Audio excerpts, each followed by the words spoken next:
So Matthew, welcome back. We have lots of questions from members and from other Canadians following your previous presentations. We have 3 episodes recorded with Matthew. Everyone who have not seen them, please go to YouTube right here and watch them. About 35 minutes each, dwells or dives deep into the mechanisms on how people were when they were put on leave without pay for administrative reasons. Actually, secretly, behind the scene, they were not put on administrative leave, but they were suspended for misconduct. And we'll get back to that because it seems like in different departments, in different companies, different agencies, there were different mechanisms, different codings used for record of employment, and we'll just go through a number of examples. And again, I have very good network within my community. And in Ottawa, some of them are with the government, some of them are not with the government. And I will start sharing my screen right here so that we could follow everyone what I will be showing here. Okay, so all right, you should be able to see that I just published the other night the article From Ordinary People to Instruments of Harm: How Understanding the Pandemic Years is Essential to Preventing the Next Global Catastrophe. And again, history gives us lots of lessons. I'm not saying we're there. I'm not comparing anyone to anyone here, but history went through a number of global catastrophes, which are led by some genius in some sense, by some people who were doing something for a reason, and many people were following their ideas.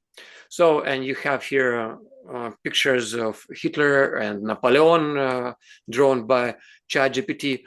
But essentially, the whole point here is that the humans don't want to harm each other in general, but they do their job. You know, they're clerks, they're bureaucrats, they're teachers, maybe doctors, and then they're told what to do from their hierarchy. And in the case of pandemic, we've seen how it works. Clerks in every agency, in every department, were given instruction, where they received instructions such as people who do not comply, treat them as code M. And I invite everyone to read this article, but I'm also developing a page which is not published yet, but will be soon, which is within my self-representation 101 category on my portal. I'm building a collection of use cases coming from different members. So today we'll be talking about a particular use case. We call it Justice for Employment Insurance Misconduct use case. And in the previous 3 episodes, Matthew has described to us what has happened to one of his family members and why he decided to dig deeper and to understand how is it possible a person hasn't done anything wrong. In fact, a very nice person, as most of those people, actually, I believe all of them are very nice people, never have done anything criminal, anything which even can be considered as misconduct, nothing stealing, no bad thinking, just really very positive thoughts, doing what they believe is right. And then somehow behind the scene, they were labeled bad guys. And again, I'm not very native in English language, so sometimes I have to use very simplistic concept like bad guy versus, you know, good guy, like good people. So if the way I write my articles here, I sometimes dictate it in the Russian and I ask ChatGPT to translate it into English, because again, English is not my native language here. But the concept which we're describing here is very simple, because people at every department were instructed, label these individuals who have not complied. No one is asking why they have not complied. They have not complied because they thought it's unlawful, it's not based on scientific reasoning, it's unethical, they don't want to be treated as a slave, as a dog, or as a sheep, which are governed by a master for whatever reasons. It's there, they were given a choice, and everyone was saying from the very beginning, you have a choice, you need to take some time off just to minimize the risk. We can take that. And they've taken a hard option of not being paid for many months. It's like salary, half a year salary, or more than half a year salary for many of them, with no ability to work anywhere and to get food, you know, for the table for your children or household. And they applied for employment insurance, assuming that they paid for employment insurance for many years, for 20 years, some of them, and they got zero. Employment insurance told them, you are a bad guy, you are a criminal, we cannot pay you because you are a criminal, the employer said so. So this member or another Canadian wrote to the employer, you told me it's administrative leave, I took already financial loss by you are not paying salary to me, but I haven't done nothing wrong, I have not committed any misconduct, you allowed me to make a choice, I've chosen, okay, I will suffer some financial loss, but I think it's better for me, for the community, if I take leave without pay, but I'm not a criminal, right? I haven't committed any misconduct. So I'll show you a good example. It's coming from real life scenario here in Canada. A person received a letter, so he was put on leave without pay, and open image in, okay, we cannot see it this way, but it's this picture in here. Maybe I will put it this way. So they were put on leave without pay, and they assumed, you know, leave without pay. They were on leave without pay. It's leave of absence. It's also called leave of absence without cause. So, you know, for administrative reasons. But then somehow secretly in comments, the employer wrote to employee insurance, leave due to non-compliance, and then please treat as code M. You know, and in the beginning, maybe we do not know what code M means. Maybe it's like modern or modest, whatever. Modification, you know, it could mean anything for person who is not familiar with this employment insurance. But of course, most likely these people who are signing those forms, they know that M is actually, it's abbreviation of misconduct. Now imagine a good guy, girl, whatever, they good, and they're suddenly called by someone, you committed a misconduct, and you will be treated as a guy, as a girl, whoever, who committed a misconduct.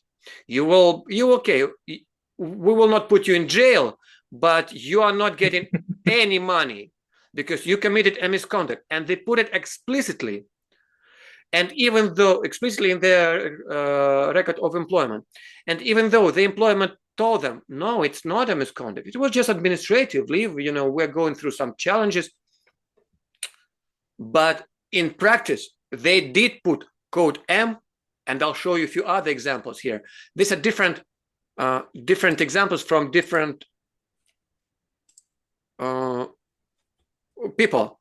So in this case, leave of absence, so they put code N, and then in here they also put, okay, so code N, you know, like nothing. I don't know what N stands for, just leave of absence.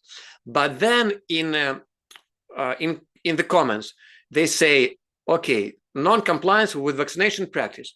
Here, at least, they didn't say treat it as M, but it looks like employment insurance have already made a link. They have been already instructed to treat non-compliance with vaccination mandate as misconduct, because in some other case, you would see that actually they put M directly in here. They put sometimes explicitly in here, and I was even going to show you this. I have a bunch of these images here. I just send email into one of our chats asking people to send me all the requests for information. Oh, sorry, record of employment. That's another thing we'll be talking about, request for information. So they labeled it as code M. Now, what this particular employer did, they sent a letter to their boss, to their director, asking for clarification. Was I placed on administrative leave, or was it a misconduct? Misconduct. So, and really, I would just want to show you something. So here in this example, from another person, you see they were put on leave without pay, but actually they put dismissal or suspension, and they put code M. Again, for a person not familiar with code M, is maybe it's related to medical record. You know, when you get ROE, M, you would not assume they labeled you as a criminal. They labeled you right here as someone committing offense, misconduct. And I have a list of misconducts, for example, in my agency. You know, so I work with Canada Border Services Agency, and everyone has a list of misconducts, which, for example, not wearing the badge or using like some equipment and other things. But again, I have to be very careful here. This is done not as part of my work for the government. I do it as I do it for the members. As you know, many of you know, I was elected for the executive for the NCR region, National Capital Region, and I was nominated for the vice president position last year. And I have created a portal to support members, because our union doesn't seem to be very interested in supporting those members, in particular in these type of issues. So getting back to this case, the member have filed a grievance without union, asking, I contest the decision of my employer to put me on leave without pay, which my employer classified as code M for misconduct. And the employer replied, they applied that in regards to your record of employment, all employers were instructed by Employment and Social Development Canada to use code M. Okay, let's read further.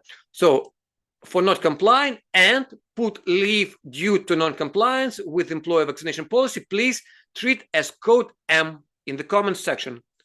You know, and I'm just wondering, this director who wrote this, does he know what M stands for?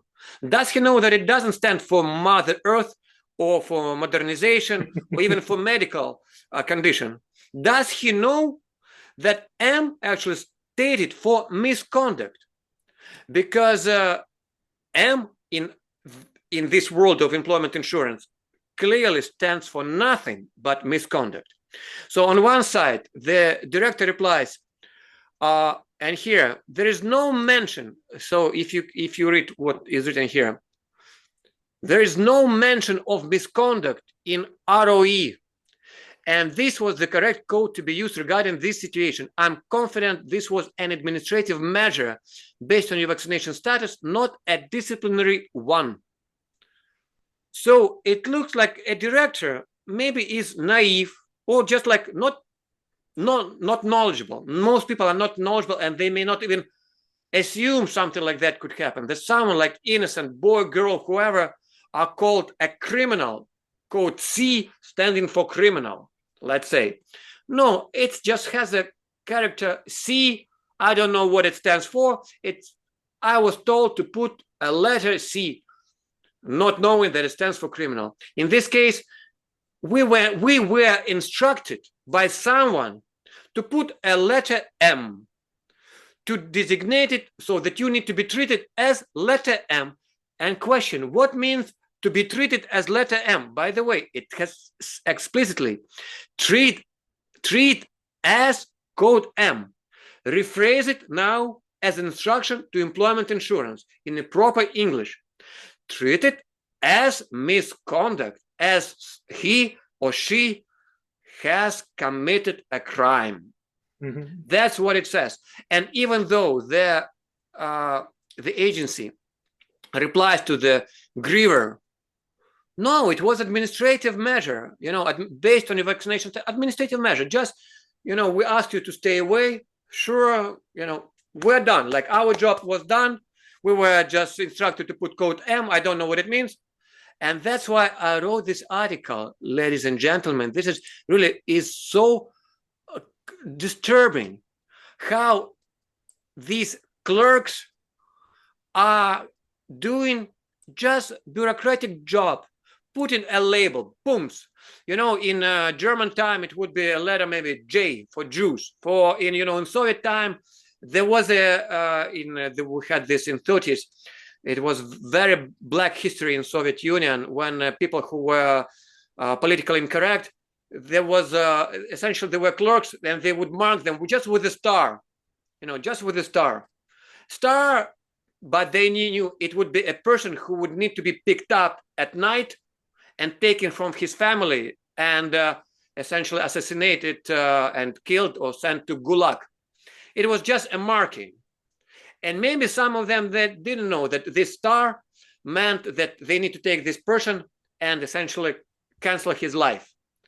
And this letter M, which was in a most innocuous, I don't know how to call it, just I put a letter code M. And for this person, for whole his family, he had mortgages, he had children, they were hoping they would get at least something to be able to survive.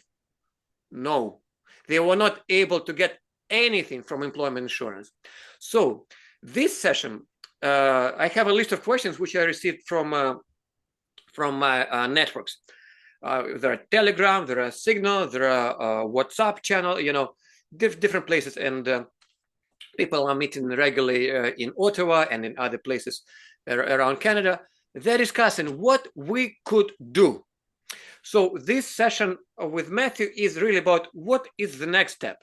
And I think then step number one, which we already see this member has done, just send the grievance. You can send the grievance anytime, by the way, from the date when you learn that something was wrong, even if it was done 5 years ago, but you learned about it today, that what we have done was illegal, then you have something like 20 business days to file your grievance. You don't need union. In fact, we found that union is actually will make it harder for you to do it. That was the case with many members. They were discouraging them from grieving. And in this case, if you do it yourself, it's very simple. And if you don't know how to do it, just send me an email. I will show you how to do it. File a grievance yourself and seek for clarification. Why did you put a code M if that's your case, right? Because code M stands for nothing but misconduct. And then you have a number of options. In one option, like number here, they say, there is no mention of the word misconduct. It's only the code M. And then you can say, I think you know what M stands for. It was abbreviation for misconduct. Go back to them and grieve again, because there is mention of the word misconduct. It's exactly the word M which is there. That's option number one. Option number two, they say, yes, it is misconduct, because we were instructed that this type of behavior your choice is not your choice. You're choosing to be a bad guy, and you're committing something bad. That's another type of scenario. And I've heard that from some members, that indeed they were treated as doing something bad. This phrase, you were given a choice and you've taken a bad choice. I've heard it multiple times. You were given a choice, but you've committed a bad choice. You've taken a bad choice, so you committed a misconduct. That's another type of thing. And then you can go back and you can ask explicitly, maybe even in writing. I want you to put in writing that I have not done anything wrong. My, soul, or my Atman is for spiritual person. I've done nothing wrong. If anyone blames me for something I have not done wrong, this is bad. Some people may call it sin or just bad. So a number of options. First, find your record of employment. And I will post how you can do it through Service Canada.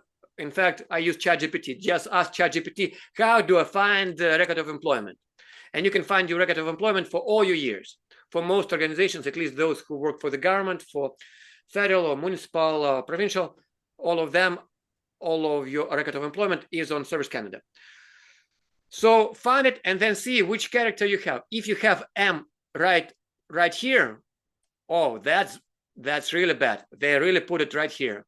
In this case, it's character K. We don't know what means K, but they put it here. Treat as code M. Okay, you need justice. You don't want to be called thief. You don't want to be called raper. You don't want to be called whatever bad words they label you, right?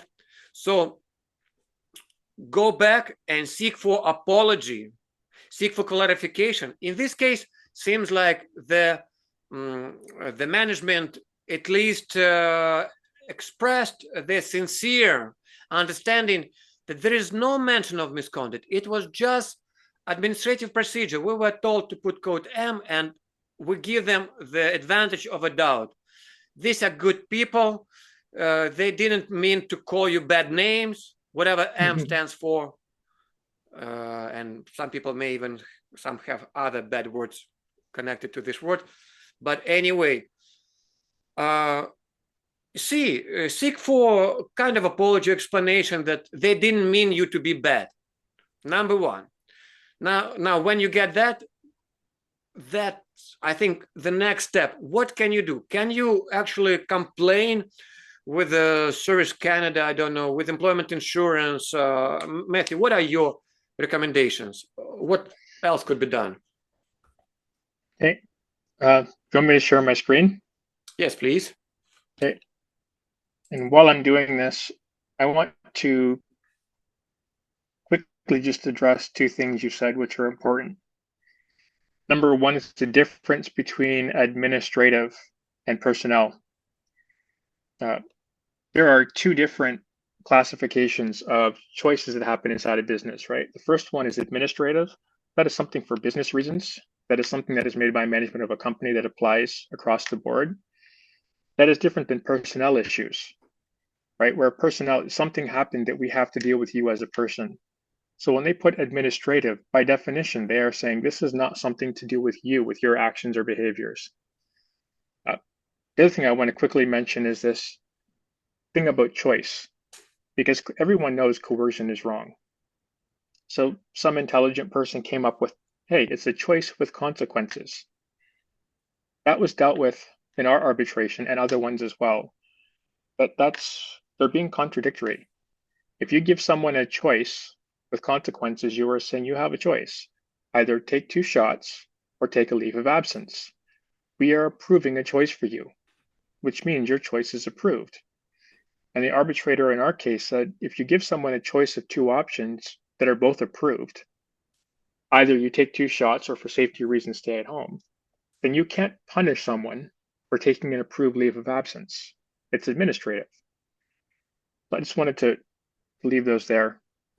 Very, very well said. Exactly. These are completely 2 different scenarios here.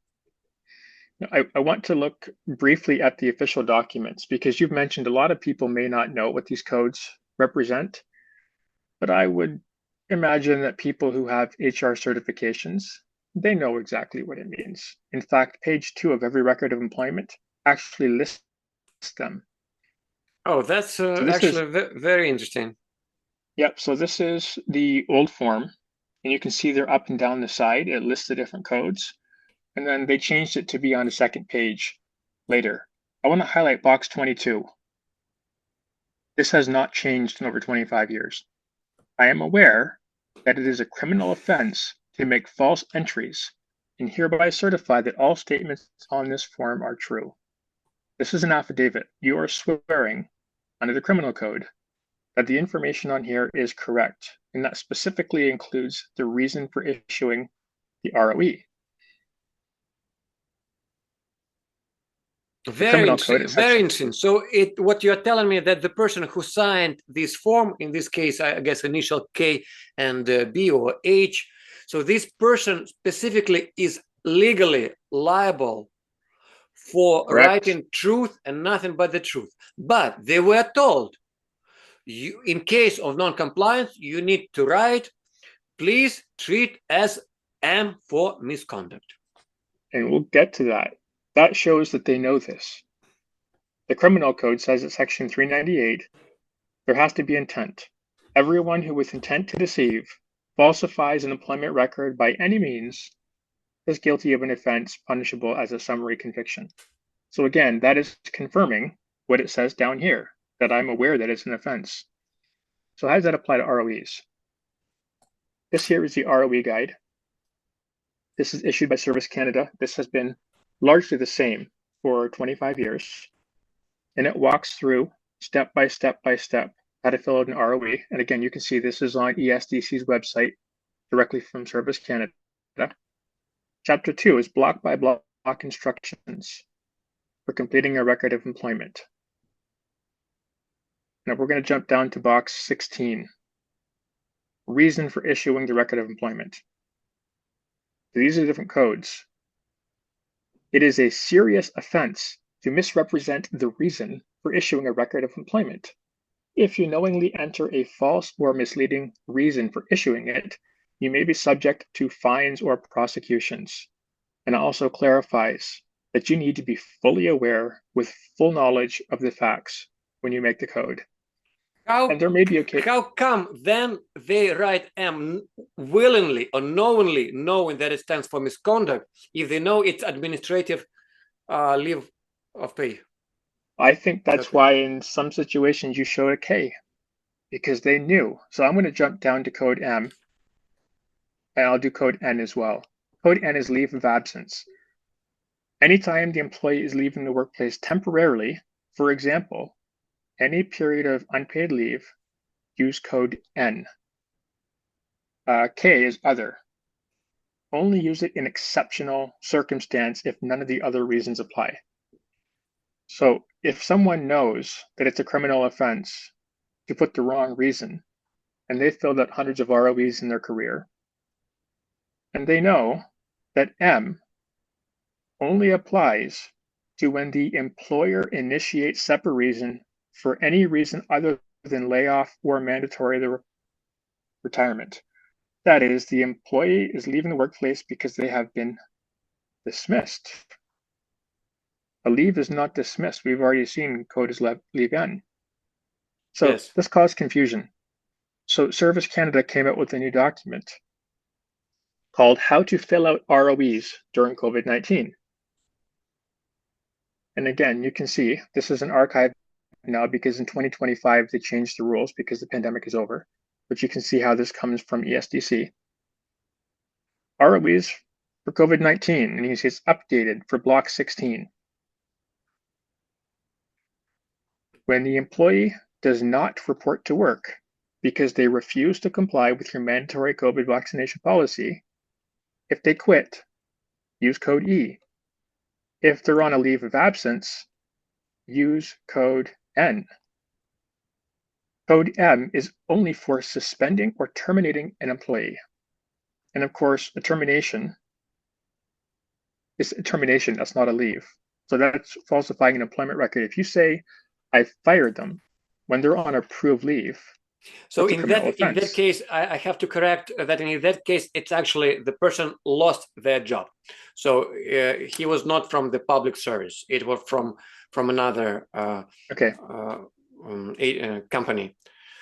So it was M dismissed. Yeah. And to suspend automatically invokes the collective agreement, right? Because you have, in order to suspend someone, you have to go through the disciplinary process. So if you are doing something administrative that is not disciplinary, we've already looked at the distinction between the two. You cannot suspend someone until you have actually completed the investigation and the disciplinary process. So there's not really a way out. If they're on a leave of absence administratively and they're still employed, even when they refuse to comply with the COVID vaccination policy, this code N. So I think that would be why you showed examples of people using code N. That is the correct one. You showed examples of people using K. Well, they realize it's a criminal offense to put the wrong one. So they say, oh, I'm going to use an exceptional circumstances and just put a comment saying treat it like code M, but I'm not willing to sign under penalty of perjury that it was an M. I'm just saying if you want to choose to look at it that way, please do so. So indeed, it seems like the person who was signing the forms, maybe as a mitigating process, I put code K, I didn't put code M, but I was asked to treat it as code M. I was asked to. Yeah, and we have to ask the liability question, because if you have the criminal code saying very clearly it's an offense, if every document has to be sworn under penalty of perjury with a name and a signature that it's correct, you have guides for 25 years saying leave of absence is N. You have very specific guidance saying even if they refuse to comply, if they're on a leave of absence, use code N. This is official documentation. So when you showed an example saying we were told to treat it as code M internally because we were given guidance, where did that come from? Right? If the law says you can't steal, and then someone inside your company says that's okay, you can go ahead and steal. Indeed, does that mitigate your liability? It looks like the next action item is for people who are working in the government. Please use a tip service. You probably know it's free. You don't need to pay anything. You go to search a tip, ATIP, and seek for all information which relates to your case, and you can say specifically instructions to my employer, which resulted in me obtaining this code M, for example. Yes, we need to find out who that is, right? If there's someone inside Service Canada who is instructing corporations to break the law, at what point is it an excuse? Like, if you're being advised to break the law, is it not on you to check and see if you should break the law? So I think, Matthew, because only 3 minutes left, what we will do, we will close very soon, but on that page, which I have shown you, I will post it on my portal in a self-representation 101 page. A few ideas. Again, we are not here, we're not providing legal advice, not medical advice. We're just giving you ideas, and it's up to you to choose those ideas and maybe seek for more clarification at least, or maybe apology, and maybe potential even justice if you were denied money for doing what, doing something right. Anything else you'd like to say just to conclude this presentation? What could be the next steps in between the person and employment insurance? So we have listed a number of actions which a member or employee can do between him and his company. Seek for clarification, for apology, a tip if you're with the government of Canada. But what he or she can do with employment insurance? Is there still anything they could seek for some sort of a compensation or moral compensation? Generally, no, because there's time limits on when you have to apply. So if your decision was given to you a year or two ago and it was based on false information, it would require permission to reopen that case, but that does not mean gathering the evidence is not very important, especially in this case, because we are sending out public interest letters. And if people can attach to their own letter saying, hey, look, this happened to me too, and I have paperwork from the government showing how my record of employment was falsified, and my employer specifically received an email from someone at Service Canada instructing them to break the law, that is very important information for the courts to collect to see this is not just our particular case. This is something that happened over and over and over again. So what do you think? If, let's say, we find right now, several years later, that the ROE section 16 or 18 was written illegally, a person essentially who signed it was following instructions from above, but they did commit a legal, I don't know how to call it, offense, mischief, or whatever. I don't know the terminology, proper terminology, but it invalidates, to me, it seems like it invalidates entirely the whole thing. And when this is proved, maybe then you can go back to employment insurance and say, there was a mistake made. It should not have been treated as Code M. They apologize, and I have a letter from my employer. They say it was not misconduct. We were following instructions, but now we admitted it was wrong. We, again, apologize for that. It was not misconduct. And maybe now you have official document from your employer. It was not misconduct. Maybe then you can go back to employment insurance. So maybe that's what and there's class